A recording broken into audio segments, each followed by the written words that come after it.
मुंबई से बड़ी खबर है। बांद्रा पत्थरबाजी मामले में बड़ा एक्शन लिया गया है और इस पत्थरबाजी मामले में अब तक 18 आरोपियों को गिरफ्तार कर लिया गया है। इन्होंने सुरक्षा कर्मियों पर पत्थर बरसाए थे, उनका इलाज किया जा रहा है। आरोपियों पर सरकारी काम में रुकावट डालने और सार्वजनिक संपत्ति को नुकसान पहुंचाने के गंभीर आरोप है। जगह जगह से चुन चुन करके कंस्ट्रक्शन साइट से पत्थर लाए गए।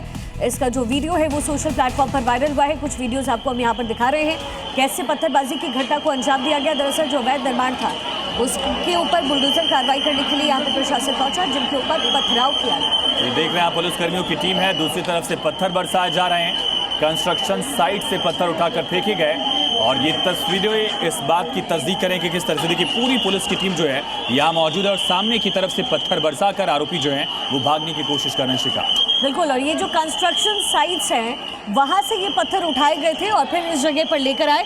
घरों के ऊपर लोग चढ़े हुए थे और फिर वहाँ से पत्थरबाजी की।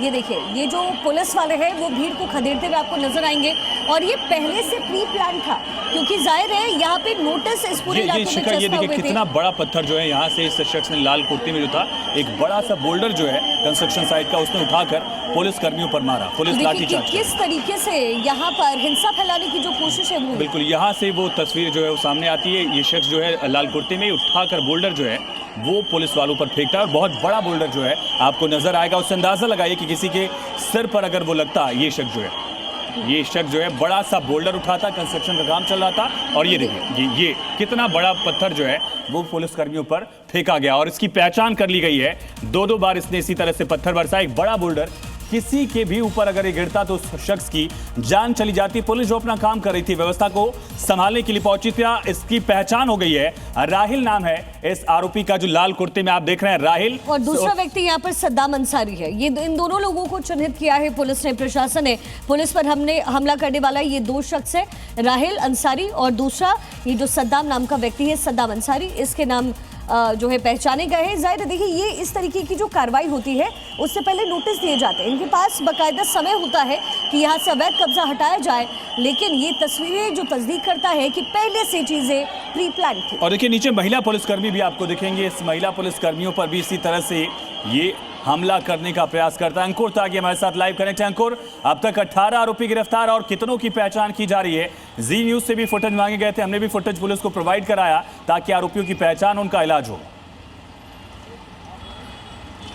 देखिए, मैं पुलिस की बात करूं, पुलिस के हिसाब से 100 से 150 लोग ऐसे हैं जो उनकी रडार पे हैं, क्योंकि उस वक्त पुलिस की ऑफिशियल जो एफआईआर कॉपी हमारे पास मौजूद है उसके अंदर 100 से 150 लोगों का मेंशन किया गया है जिन्होंने इस हमले में पत्थरों का इस्तेमाल किया गया था। मैं जिस जगह पे खड़ा हुआ हूँ, मैं आपको वो स्पॉट दिखाने की कोशिश करूँगा अपने कैमरामैन से, अगर वो आप दिखा सकें। एग्जैक्टली ये वाला लोकेशन था जी। तो ये तस्वीरें भी आप देख रहे हैं, लगातार अंकुर भी बता रहे हैं कि किस जगह एग्जैक्टली ये पूरा मामला सामने आया था। गरीब नगर करके इलाका था बांद्रा का और वहाँ बेहद सख्ती दिख रही है। देखिए किस तरह से पुलिस की टीम मौजूद है और इतनी बड़ी संख्या में पुलिस बल की मौजूदगी के बावजूद ये उपद्रवी, ये दंगाई पुलिस पर पत्थर बरसाने की हिमाकत कर रहे थे। अब उनका इलाज किया जा रहा है। एक बड़ी खबर है, कलकत्ता हाईकोर्ट ने बड़ा फैसला लिया है। ईद से पहले कोर्ट का बड़ा फैसला, गाय की कुर्बानी ईद का हिस्सा नहीं होगी, हाईकोर्ट ने कहा है। कलकत्ता हाईकोर्ट ने बड़ा फैसला लेते हुए चुनौती देने वाली याचिका को रद्द कर दिया है। बकरीद पर गाय की कुर्बानी त्योहार का हिस्सा नहीं होगी। पशु बलि पर बैन लगाने के पश्चिम बंगाल सरकार के फैसले को चुनौती देने वाली याचिका को कलकत्ता हाईकोर्ट ने खारिज कर दिया। कुछ टीएमसी के भी नेता इसमें दरअसल पेटिशनर थे, लेकिन कोर्ट ने राहत नहीं दी और अब फिटनेस सर्टिफिकेट देना होगा। स्लॉटर हाउसेस को नियम कायदे मानने ही होंगे। जो नहीं करेगा, नियम कायदों का पालन नहीं होगा, उस पर सख्त फैसला लिया जाएगा।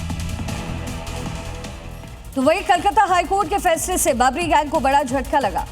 अब आपको हुमायूं कबीर का वो बयान सुनाते हैं जिसमें वो साफ कह रहे हैं कि वो सरकार का आदेश नहीं मानेंगे, वो गाय की कुर्बानी देंगे।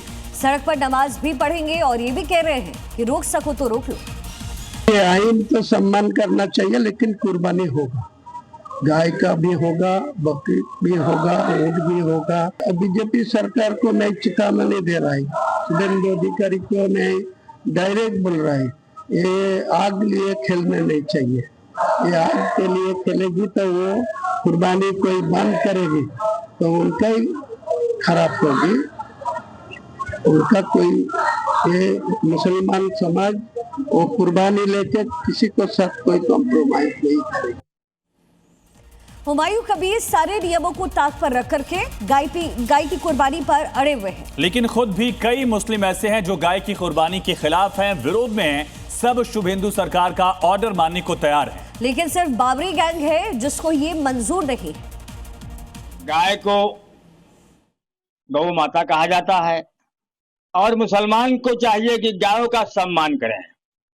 सरकार को चाहिए कि राष्ट्रीय पशु घोषित करे, क्योंकि गाय एक ऐसी चीज है कि गाय को लोग गाय माता कहा जाता है। हमारे देश में गौ माता कहा जाता है, तो गायों का सम्मान होना चाहिए।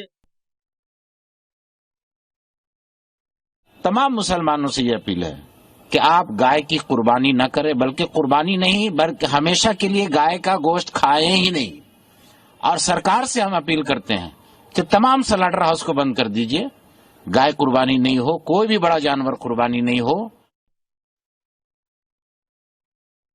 तो सुना आपने किस तरह से ज्यादातर मुस्लिम इस पक्ष में है कि गाय की कुर्बानी नहीं होनी चाहिए। तो देखिए हिंदू पक्ष से क्या कुछ कहा है वो भी आपको सुनवा देते हैं। गो हत्या करना ये कोई धार्मिक परंपरा नहीं है, धर्म के साथ जुड़ा हुआ नहीं है।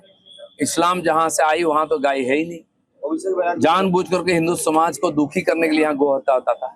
80 करोड़ जनता, 100 करोड़ हिंदू समाज अगर बिना गौ हत्या की जी सकती है आराम से, बाकी लोग भी कर सकते हैं। जो संख्यागुरु समाज है उनकी भावनाओं को देखते हुए और कानून को मानते हुए अपना त्योहार को मनाना चाहिए।